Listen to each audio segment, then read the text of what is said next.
కోట్ల మందికి విద్యా జ్ఞానాన్ని అందించిన సావిత్రిబాయి పూలేను టీచర్ డేగా నిర్వహించడం సంతోషదాయకం. మంత్రి సీతక్క, హైదరాబాద్ నివాస్ న్యూస్.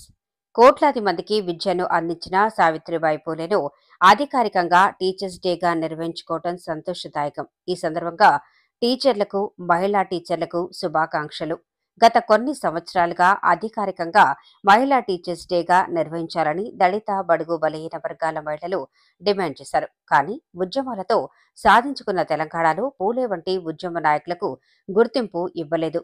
గొప్ప కవులు, మేధావులైన జయరాజు త్యాగాన్ని గుర్తించి వారు త్యాగాన్ని గౌరవించడంతో పాటు గద్దరన్నకు గుర్తింపునిచ్చింది. రేవంత్ రెడ్డి ప్రభుత్వం సావిత్రిబాయి పూలే జీవితం స్ఫూర్తిదాయకంగా ఉండాలని, భవిష్యత్ తరాలకు వారి చరిత్ర, కష్టం, త్యాగం, మహిళలు ఎదగడానికి సావిత్రిబాయి తల్లిని స్మరించుకోవటానికి మేము కోరగానే జీవో ఇచ్చిన సీఎంకు ప్రత్యేక ధన్యవాదాలు. సంతోషదాయకమైనటువంటి దినం. ఒక మహనీయురాలు పుట్టి కోట్లాది మంది మహిళలకు జీవితాన్ని సార్థకత చేసుకునేటువంటి విద్యను, మరి జ్ఞానాన్ని అందించినటువంటి చదువుల తల్లి సావిత్రిబాయి పూలే యొక్క జయంతిని మనం ఘనంగా అధికారికంగా టీచర్స్ డేగా నిర్వహించుకోవడం మరింత సంతోషదాయకమని తెలంగాణ రాష్ట్ర మరి మహిళలకు, టీచర్స్ కు అందరికీ శుభాకాంక్షలను తెలియజేస్తా ఉన్నాం. వాస్తవానికి గత కొన్ని సంవత్సరాలుగా మరి సావిత్రిబాయి పూలే గారి యొక్క జయంతిని అధికారికంగా నిర్వహించాలి, టీచర్స్ డేగా నిర్వహించాలన్నటువంటి వాదన మన ఎస్సీ, ఎస్టీ, బీసీ, బడుగు, బలహీన వర్గాలు, మహిళలు ముఖ్యంగా డిమాండ్ చేశారు. కానీ అది 10 ఏళ్లలో తెలంగాణ ఉద్యమం ద్వారా తెలంగాణ సాధించుకున్నా కూడా ఉద్యమ నేపథ్యం ఉన్నటువంటి గొప్ప వ్యక్తులకు ఆ గుర్తింపు అనేది రాలేదు.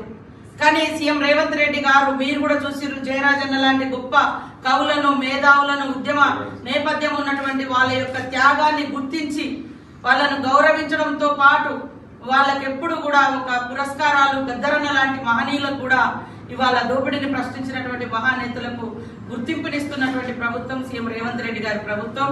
మరి ఈ విషయాన్ని గత జనవరి 3వ తారీఖు నుంచి అనేక మీటింగ్లలో కూడా మన సంఘాలు నా దృష్టికి తీసుకురావడం జరిగింది. ఎట్టి పరిస్థితులలో వచ్చేసారి ఎందుకంటే పోయినసారి మనం తొందరగా వచ్చిన్నాం, అధికారంలో ఉన్నాం కాబట్టి అప్పటిదప్పుడు లేదు, కానీ నెక్స్ట్ టైం వరకు మీరు ఇది సాధించాలని చెప్పడం జరిగింది.